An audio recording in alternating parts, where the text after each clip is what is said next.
All right, today we're tackling a technology that could totally reshape our energy world: small modular reactors. They're being talked about as the key to clean, reliable power, but are they the real deal, or is this just a super high-tech fantasy? Okay, let's just dive right into this.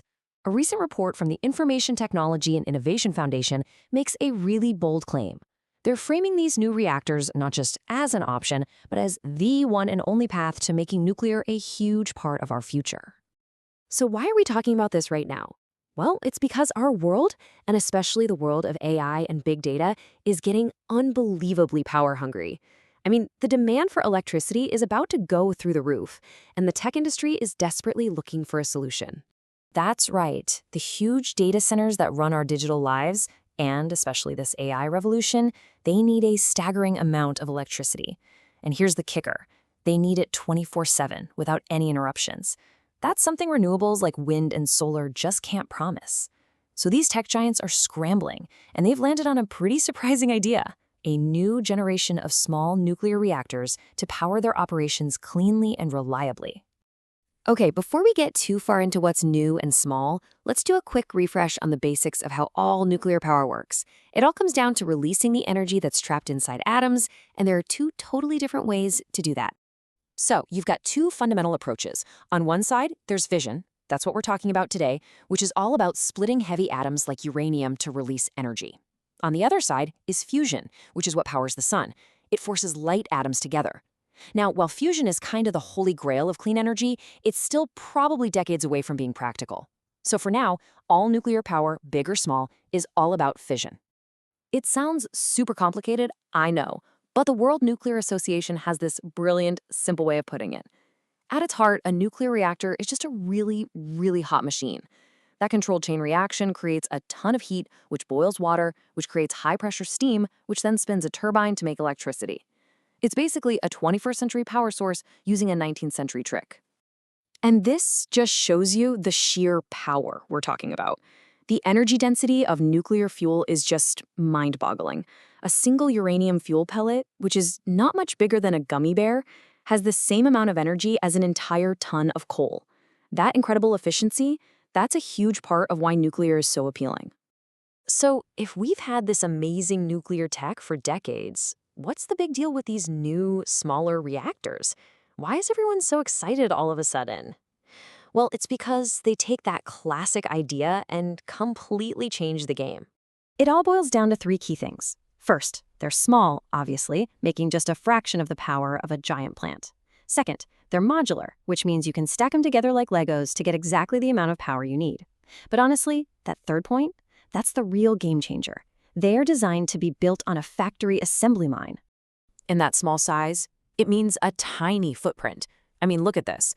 To get 1,000 megawatts of power, a solar farm needs over 5,000 acres. An SMR facility?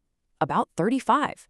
That huge difference opens up so many more places where you could put them, from remote industrial sites to old retired coal plants. So, what's the end game here? It all comes down to hitting this one major goal, what the ITF report calls P3.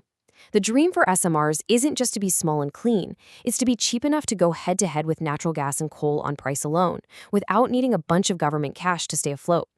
Right, so how do you hit that magic number? Well, the entire strategy hangs on one thing: the factory. Think more like building cars or airplanes instead of a massive, one-of-a-kind construction project like a dam. By building hundreds of identical units, the cost for each one should, in theory, plummet. That is the whole economic promise of SMRs in a nutshell. Okay, so this all sounds pretty amazing, right? A cheap, scalable nuclear future. But, and this is a big but, the road to get there is absolutely loaded with challenges, which the ITIF report breaks down into four major categories of risk. First up, the technology itself. A lot of these cool new designs, they're still just on the drawing board. We don't actually know if they'll work as advertised out in the real world. And how do you deal with totally new problems? Like, how do you ship a fully fueled reactor down the highway, or figure out what to do with its waste? These are huge, unsolved questions. Second, there is the market. Look, SMRs have to compete on price, and that is a brutal fight. We've already seen a big project from a company called NuScale get canceled after its cost just blew up by 75%. And they have to do this while competing with super cheap natural gas and renewables. And, get this, while relying on a specialized fuel that's mostly supplied by Russia. Yeah, not exactly ideal. Third, we've got the regulations. You have to understand, the rulebook for approving nuclear reactors is basically ancient. It was designed for these giant, custom-built projects. It was never meant for a world where you might mass-produce reactors that need updates and design tweaks over time. Just getting one design approved can take years and cost a fortune. And finally, there's politics. You know how it is. Building a whole new nuclear industry needs stable, long-term support from the government. But political priorities can change in a heartbeat after an election. And we've all seen how one accident, like Fukushima, can turn the public against nuclear power all over the world, bringing entire industries to a screeching halt. So where does that leave us? Well, when you put it all together, SMRs are this fascinating high-stakes paradox. It's a real collision between huge promise and just monumental risk. On one hand, you have this incredibly elegant, powerful solution for some of our biggest energy problems, a source of clean, reliable 24/7 power. But on the other hand, the technological, financial, regulatory, and political hurdles standing in the way, they are just enormous. So the real question you should walk away with is this: are we on the verge of finally cracking the code for cheap, scalable nuclear energy? Or is this whole thing a massive gamble that's just too big to win? We are in the very, very early days of a tech race that could define our energy future. The potential payoff is huge, but the outcome is anything but certain.